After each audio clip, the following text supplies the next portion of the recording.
มันดูชิมีเงินซื้อกับบุจักไปแล้วแม่เจ้านะฉันทำไปบนลูกค้ากันเด้อไปรถจ้จ้างกับบริค่ายหรอกสบายดีโดยลูกค้าสนใจเสื้อรุ่นใดเป็นพิเศษป่ะเจ้า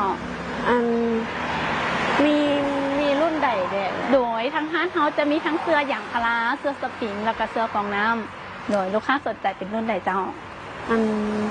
น้องขอเลือกก่อนโดยเซิร์นเบื้องเลยด้วยเจ้าไปแนะนำลูกค้าจึงสันเพิ่งแต่งตัวนุแนะนำจนเมื่อยกับบริค่ายดอกควันเลยเมื่อยละ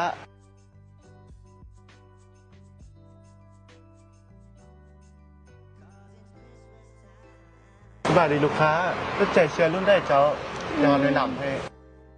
เส้นด้านนี้เนาะเดี๋ยวผ่าเบิกเลยด้านนี้เลยเจ้าเดี๋ยวแนะนำรุ่นใหม่ให้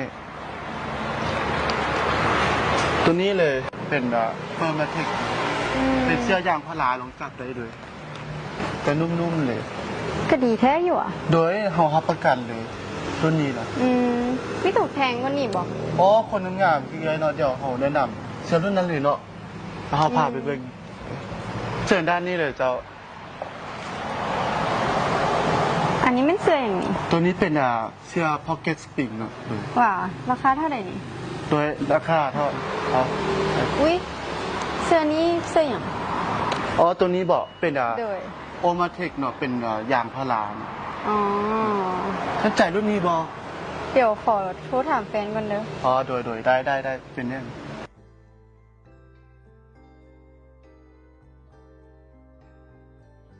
ฮัลโหลแฟน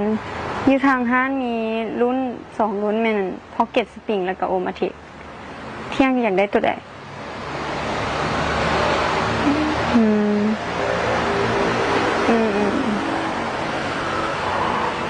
โดยชุดใจรุ่นแรกเจ้า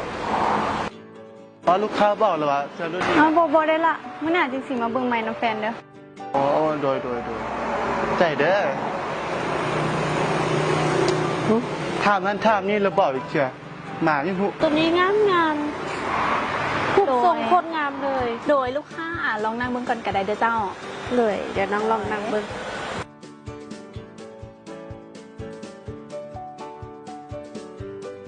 นุ่มโดยลูกค้าสนใจเป็นเสื้อรุ่นนี้เลยบ่เจ้าเลยโดยลูกค้าเสื้อรุ่นนี้เนาะจะเป็นเสื้อรุ่นเฟอร์มาเทคหรือว่าจะเป็นเสื้ออย่างพละอัดแน่นพิเศษเพื่อความนุ่มสบายเนาะพร้อมทั้งยังมีรับประกันเสื้อให้ยาวนานถึง5ปีโดยเฉพาะช่วงนี้เนาะทางร้านเขาจะมีโปรโมชั่นลดถึง 50% เลยโดยแล้วยังได้ของแถมคือหมอนสั้น1 หน่วยแล้วยังได้รุ่นรับรางวัลนำทางร้านเขาหลายกว่า100 รางวัลแล้วลูกค้ายังสามารถเลือกซื้อเสื้อปิกนิกนำทางร้านเขาได้เจ้าน้องเอาเสื้อนี้10 อัน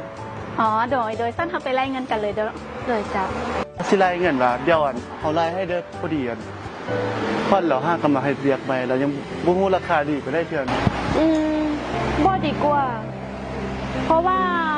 ค่อยสิซื้อน้ำขวัญเราดูแลค่อยดีเทคแคร์ดีแนะนำดีค่อยรู้รายละเอียดทุกอย่างเลยจ้าขวัญแต่ว่าเจ้าเลือกที่จะปฏิบัติกับค่อยว่าก็ซื้อน้ำเจ้าดีกว่าเจ้าบุคือเราอ๋อโดย